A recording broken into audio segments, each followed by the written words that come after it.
السلام عليكم ورحمة الله وبركاته، عاملين ايه؟ دلوقتي هعرفك ازاي تفتح يوتيوب على تابلت الوزارة بكل سهولة من غير تهكير. هتفتح أول حاجة جوجل كروم. تمام.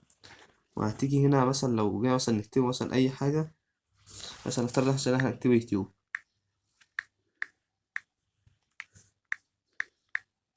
من البحث زي ما انت شايف مش شغال، بس انت دلوقتي هتكتب الكود اللي هقوله لك دلوقتي وهتلاقيه شغال معاك.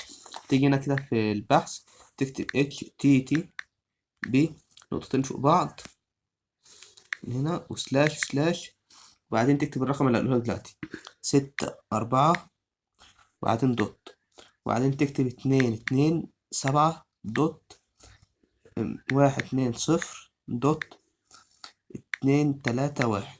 دلوقتي تدوس الذهاب اهوت زي ما انت شايف جاب لك ديت. تمام. هتيجي هنا كده في اللينكات اللي تحت ديت. تمام. انت مثلا عايز تفتح جوجل هتدوس على جوجل من هنا، او يوتيوب مثلا. دلوقتي هندوس على يوتيوب تلاقيه فتح معاك. هو دلوقتي بيحمل اهو.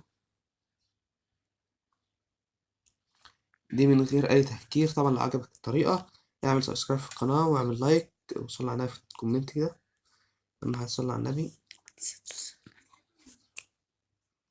دلوقتي جالك الصفحة ديت تقوم جاي نازل كده وتقوم جاي دايس على قبول الكل. تمام. الطريقة دي هتنفع مع أولى وتانية وتالتة ثانوي. الناس اللي عايزة تذاكر هتلاقيه شغال معاك مفيش أي مشكلة خالص. اللي هو تمام. مثلا لو جاي مثلا نفتح أي فيديو، مثلا نختار اللي اسمه نفتح ده. زي ما انت شايف كده شغال اهوت. دلوقتي ممكن تسمع أي مدرس انت عايزه كل اللي انت عايزه براحتك.